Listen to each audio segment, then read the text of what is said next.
Assalamualaikum warahmatullahi wabarakatuh. Selamat bertemu kembali dengan Bu Sari Dewi di Mapel Prakarya pada materi mengolah serealia, kacang-kacangan, dan umbi-umbian menjadi bahan pangan setengah jadi. Di dalam tanaman serealia, kacang-kacangan, dan umbi-umbian terkandung kadar karbohidrat yang tinggi. Tanaman yang mengandung karbohidrat ini mampu bertahan lama karena daya tahan terhadap suhu yang tinggi. Tanaman-tanaman tersebut dapat diolah dan dihidangkan dalam berbagai bentuk seperti direbus, dikukus, ataupun digoreng.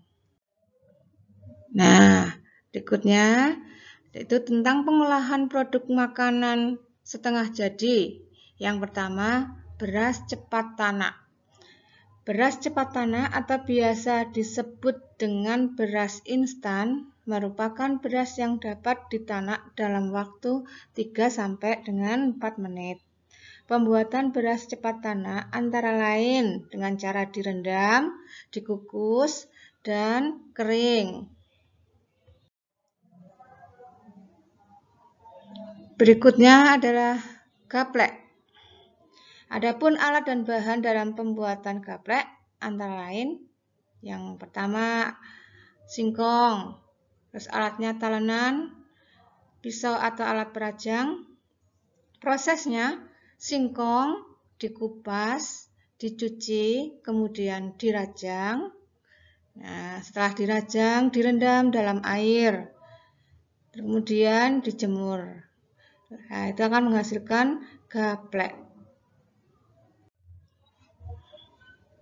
Yang berikutnya tepung daun singkong. Alat dan bahannya yaitu daun singkong, air, dan panci.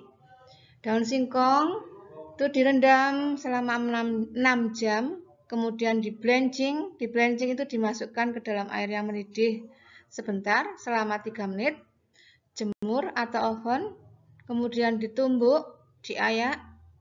Nah, itu akan menghasilkan tepung daun singkong.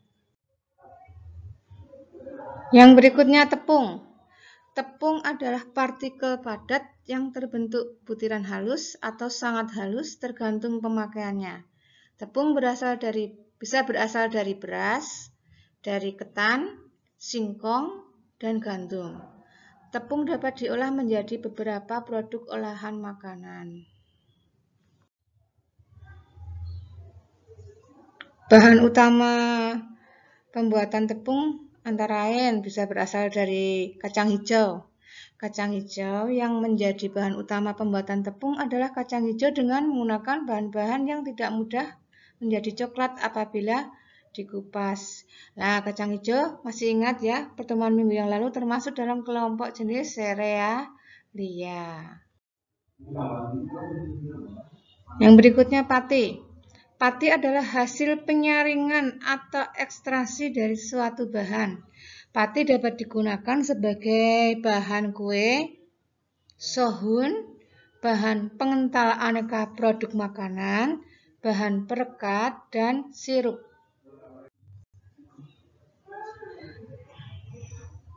Pati itu bisa berasal dari terigu, gandum dan biji gandum, tepung gandum atau terigu. Jenis pati yang berikutnya adalah pati kanji atau tapioka. Kanji atau tapioka merupakan tepung yang berasal dari umbi singkong. Jenis pati berikutnya adalah maizena. Maizena merupakan tepung yang berasal dari sari pati dari biji jagung. Jenis pati berikutnya adalah dari hungkue. Hungkue merupakan sari pati yang berasal dari sari pati kacang hijau.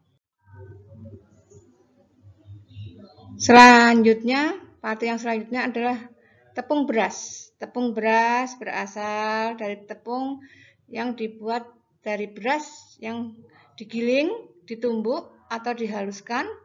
Warnanya putih dan lebih lembut serta halus jika dibandingkan dengan tepung ketan.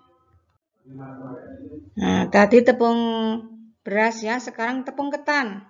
Tepung ketan adalah tepung yang dibuat dari beras ketan, baik itu beras ketan hitam atau putih. Caranya digiling, ditumbuk atau dihaluskan. Jenis pati yang berikutnya adalah dari jenis tepung sagu. Tepung sagu adalah tepung yang dibuat dari sari pati batang pohon sagu atau sejenis pohon palm. Nah, untuk hari ini Ibu cukupkan sekian dulu. Nanti silahkan kalian cari contoh hasil olah dari aneka jenis tepung atau dari jenis pati yang sudah Ibu contohkan tadi. Selamat belajar anak-anakku. Semoga kalian selalu dalam keadaan sehat. Sampai ketemu kembali di lain waktu. Wassalamualaikum warahmatullahi wabarakatuh.